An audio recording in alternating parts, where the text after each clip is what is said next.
ADR. Promoting dialogue.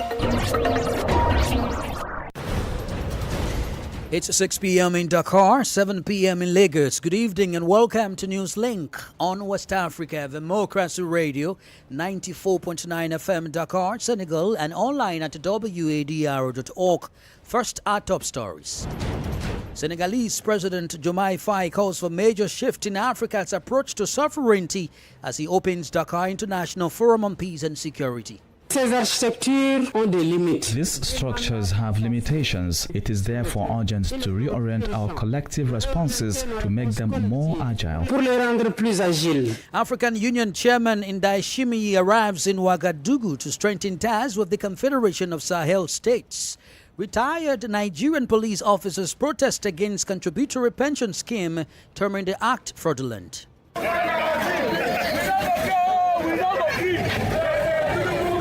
An opposition in the Gambia raises alarm over alleged voter fraud in the West Coast region as registration enters a critical phase. Please stay with us for details of these stories and more. On the news, this is Augustine Bill Coley.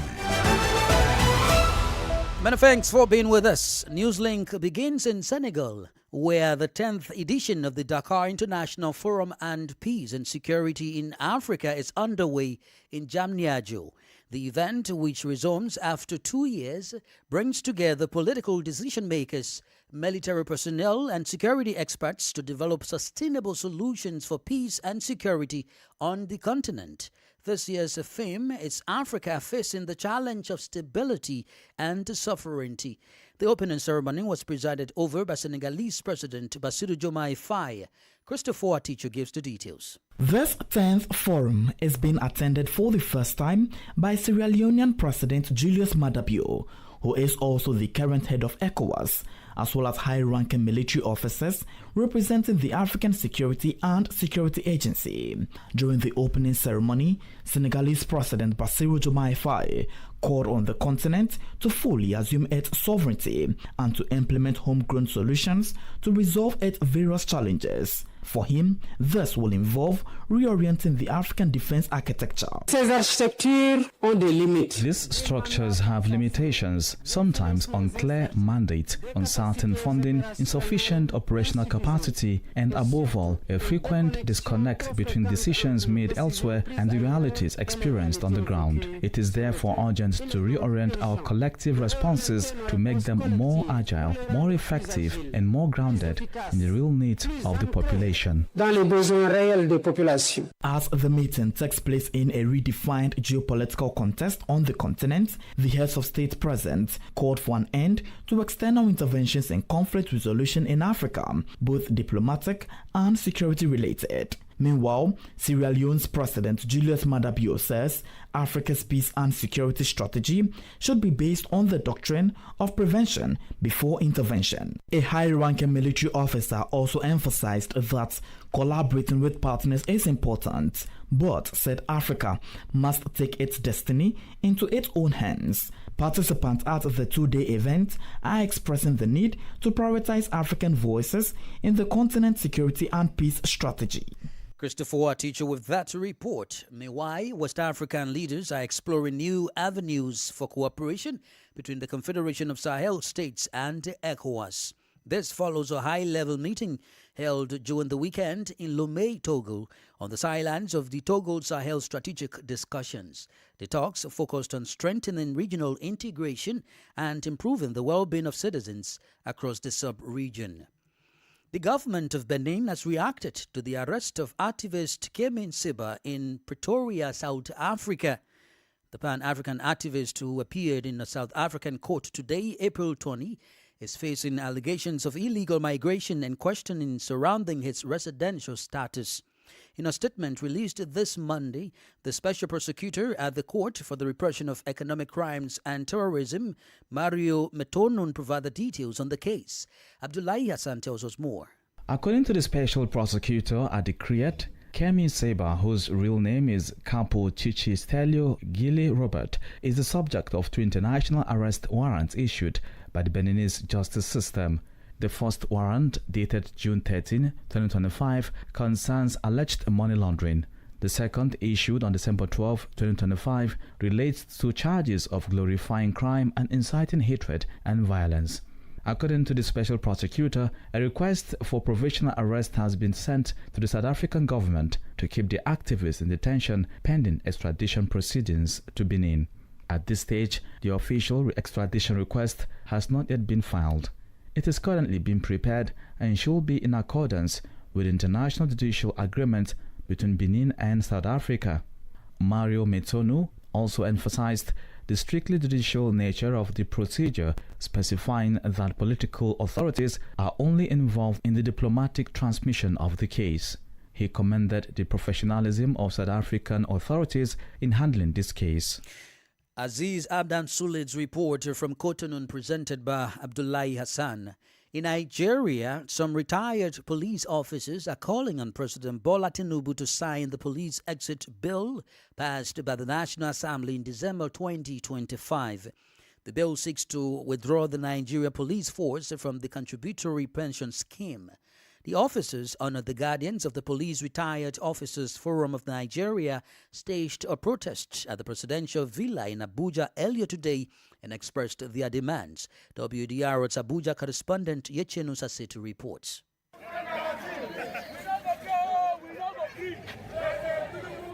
The protesters carried placards with various inscriptions alongside the Nigerian flag and the flag of the Nigeria Police Force. Led by the National Coordinator CSP Raphael Iruwainu, the protesters condemned the retention of the Nigeria Police Force in the contributory pension scheme, calling it fraudulent and illegal. The soldiers have been exited, SS have been exited, the Air Force have been exited, the Navy have been exited, SS have been exited, National Intelligence Agency, NIA, has been exited. The police who is the father of them all. They trap us in this obnoxious contributory pension scheme. Retired Police Inspector Laraba Ankwa says the amount they receive is insufficient to meet their needs. And then now we don't have house. How much are they paying us before? Not be 1,000 plus, they are paying us that. So nothing we do before. So as now when we retire at 35 years, you're supposed to give us all our money so that you will do something better with your money back. None. Meanwhile, Aisha Isa, the wife of a retired police officer, maintains that responsibilities have shifted significantally. We are hearing it because the suffering has come back to we women. We are the one paying for school fees, catering for our children, because the money has is nothing to talk about. How can an ASP, a DSP, a CP retire and we are paying him how much? No. Enough is enough.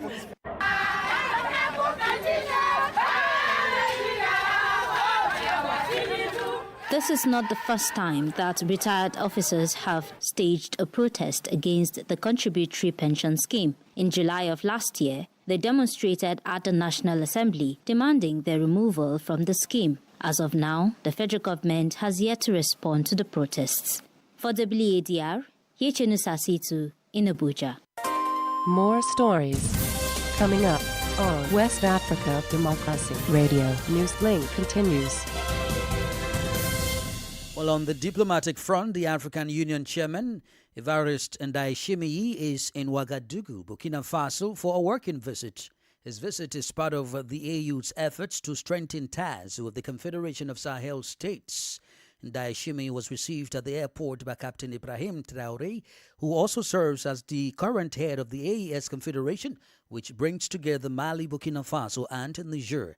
Sankula Janko completes the story. According to the presidency, the visit is strategic as the AES continues to build its institutional framework and expand regional cooperation. Upon his arrival, the two leaders held a one-on-one meeting at the Kuluba Palace in Ouagadougou. Discussions focused on security challenges and prospects for deeper regional integration. During his stay, President Ndayishimiye is also expected to visit key socio-economic infrastructure projects in the capital. The visit comes at a time of evolving relations between the African Union and Sahel countries. It signals a renewed push for direct dialogue on issues of stability, cooperation, and sovereignty across the region. Sankula Janko fight that report. In neighboring Niger, the defense minister has underscored the importance of civilian involvement in addressing the country's security challenges, saying the fight against insecurity goes beyond military forces. The message was delivered during a televised interview on state broadcaster Tele Sahel. Imo Edit tells us more. Niger's Minister of State for Defense, General Salifu Modi, has highlighted the critical role of civilians in tackling the country's security situation. Speaking to journalists on national television, the minister reviewed the past year, pointing to both progress and ongoing threats. He also reacted to the recent attack targeting Niamey's airport, acknowledging that certain security gaps were exposed. If a column of motorcycles arrived, did they inform the forces? And if someone did inform them, let them come forward and say so. The population is organized into neighborhoods, districts, heads, cantons, and so on. To reach the administrative authorities, there is a whole chain and mechanism in place to do this. That people can move throughout Niger, stay in villages, well, I think we must not give in to what was said earlier. I said our war is currently facing an intense media war. The defense minister further addressed the emergence of community vigilance brigades in major cities, largely driven by young supporters of the military-led government. He described the initiative as patriotic, but stressed the need for proper coordination and alignment with national security structures. These mercenaries are people who infiltrate. They are people who, when everything is calm and everything is fine, that is when they pass through to do their thing. But when we know that at any moment, as soon as we shout thief, help will come, I think they will think twice before coming out. Now, if what you call the music allows people to be awakened, to be there to say that we are here to defend our country, I don't see where that can cause a problem. But the goal of the general mobilization to return that is truly to put into the minds of our compatriots that it is up to us to defend our country. C'est véritablement de faire mettre dans l'esprit de nos compatriotes que c'est à nous de défendre notre pays. Authorities say efforts are underway to professionalize these groups as part of broader measures to strengthen internal security. The government maintains that closer collaboration between civilians and security forces remains key as Niger continues to face intensified terrorist attacks. Yakuba Habibulla's report from Niamey presented by Imo Edit. Crossing over to Ghana, where Vice President Jean Nanan Opoku-Agyeman is calling for more balanced economic relations between the country and Spain. She urges greater support for Ghanaian businesses to expand into the Spanish market. The Vice President's remarks come as both countries prepare to mark 60 years of diplomatic relations in 2027. Nadia Dititi reports. Vice President Professor Nana Jane Opoku-Agyeman has called for stronger reciprocity in economic relations between Ghana and Spain, pointing out that while Spanish companies are thriving in Ghana, Ghanaian businesses have yet to establish a significant footprint in Spain. Speaking after the fourth high-level meeting of the Defense in Democracy Summit, she stressed the need for both countries to support each other's enterprises and work towards a shared long-term vision. She highlighted the importance of ensuring balanced representation, noting that Spain has maintained a strong business presence in Ghana over the years. Support each other, work with each other, and just keep your eyes on the bigger vision. The minister just said that it's going to be 60 years in Ghana-Spain relations. What I want to see, very simple. Spain has been in Ghana for as long as Ghana has been in Spain. Where is our equivalent of GV foods from Ghana in Spain? That's what I hear. Meanwhile, the Minister for Foreign Affairs, Samuel Okudzeto-Ablakwa, has also called for deeper diplomatic and economic engagement between the two countries. He indicated that although annual trade between Ghana and Spain is estimated at about $300 million, the current level of engagement remains limited and should be expanded into other areas of cooperation. Mr. Ablakwa added that the upcoming 60th anniversary of diplomatic relations between Ghana and Spain in 2027 represents a strategic opportunity to strengthen partnerships and unlock new avenues for collaboration. For WADR, Nadi Teti, Accra. You are listening to Newslink on West Africa, Democracy Radio 94.9 FM and online at wadr.org. Here is a reminder of our top stories. Senegalese President Diomaye Faye calls for major shift in Africa's approach to sovereignty as he opens Dakar International Forum on Peace and Security. African Union Chairman Ndayishimiye arrives in Ouagadougou to strengthen ties with the Confederation of Sahel States.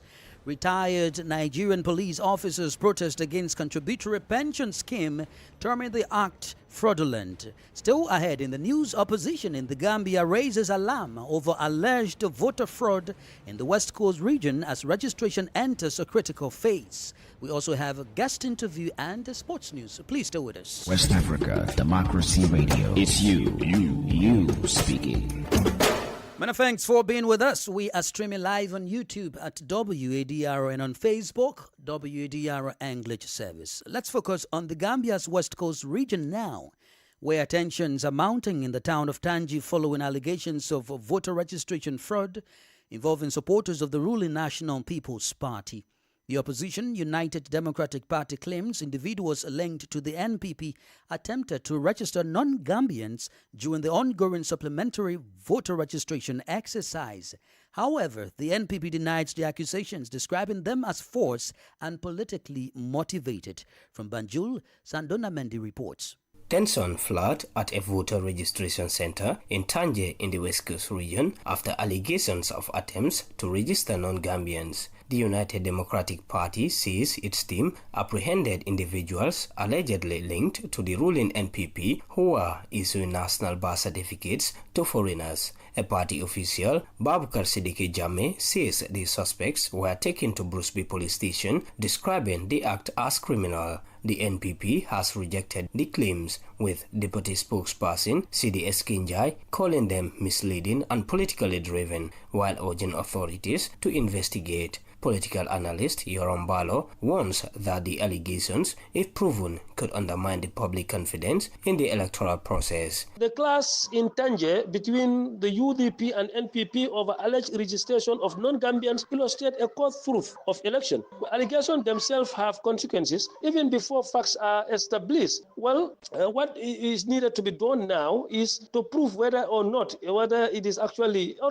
proof or not, it will definitely erode the public trust. Well, what we need now is immediate impact. It has definitely caused an immediate impact on public trust in the voter registration process. Well, the register is rigged becomes already a default belief. Now, most citizens don't read IEC reports. Well, they hear party accusation. Well, if IEC stays silent, the accusation becomes the narrative. Police have yet to confirm any arrest or investigations. The allegations comes as the Independent Electoral Commission continues its nationwide supplementary voter registration exercise scheduled to run until May 21st. For Newslink on West Africa Democracy Radio, Sangdana Mendy, reporting from Banjul. Elsewhere, Liberia has officially launched construction of its long-awaited Western Corridor Highway project connecting Sierra Leone. It is a $363.9 million initiative aimed at boosting regional connectivity and economic growth. The 255-kilometer road network seeks to improve significant transportation links across the country's western region. WDR's Monrovia correspondent Ibrahim Parker reports. The Western Corridor Highway project forms part of Liberia's broader infrastructure drive to strengthen transportation systems, enhance regional trade, and to promote inclusive economic development. Spanning 255 kilometers, the project will cover 5 key road corridors, including dual carriageway from St. Paul Bridge to Clay to Bowaterside, Tottenberg to Medina to Rabosport, as well as Vonjema to Kolahun, and extending to Mendikoma. At the launch ceremony, President Joseph Boakai said the project would help reduce the transportation costs and improve access to previously undeserved communities. This project is about people. It will create more than 1,000 jobs for our young people, bring markets closer to farmers. By 2030, we expect to see a transformed Western Corridor. The project, to be executed by a construction firm from Sierra Leone, is expected to take 5 years to complete. It will subsequently transition into a public-private partnership model for tolling, operations, and long-term maintenance. Also speaking at the event, Sierra Leone's President Julius Matabio highlighted the regional importance of the highway, describing it as a critical link for strengthening economic cooperation in West Africa. As ECOWAS chair, I'm calling on ECOWAS Commission and all multilateral partners to study this model. It is roads like this that make it possible for us to integrate and benefit from the big market that we have. The Western Corridor Highway is expected to serve as a major economic artery linking Liberia's western region with Sierra Leone and Guinea while advancing regional integration and trade. For Newslink on WADR, Abraham Parker, Monrovia. Politics, analysis on major news, social matters, and all. This is The Guest. The guest interview this evening focuses on the recent meeting involving foreign ministers of the Confederation of Sahel States and officials from ECOWAS held during the weekend in Lomé, Togo. Discussions focused on preserving gains in regional integration and promoting the welfare of West African populations, despite shifting political dynamics and worsening insecurity. Our guest is Bakar San, Executive Director of Timbuktu Institute African Center for Peace Studies. Yeah, it was a very interesting meeting organized by Togolese government about the way to find solution in order to make ECOWAS countries and IOS countries working together due to the very urgent situation in the region in terms of security, in terms of different threats. And I think that the first achievement by the Togo government was to have around the same table the IOS countries, ECOWAS, African Union, European Union, France, Russia, and other actors active in the region. You were at this important meeting. How concrete are the decisions made during the discussions? The major convergence that emerged strongly from the discussion is the emphatic call for African ownership of solution to Sahel crisis. Every speaker underscored that the challenges facing the region, like terrorism, instability, and development, can only be durably addressed through indigenous African-driven initiatives that are deeply rooted in local reality and culture and the priority of the region. So it was something very interesting.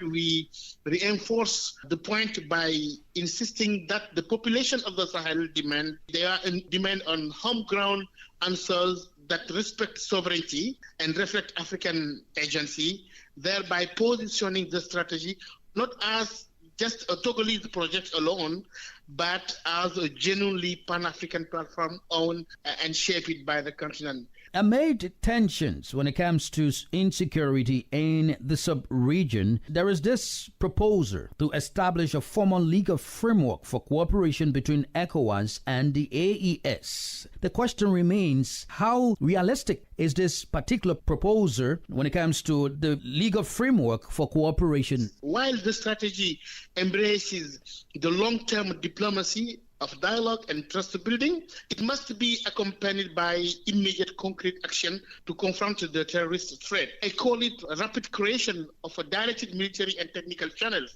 between ECOWAS and AES countries.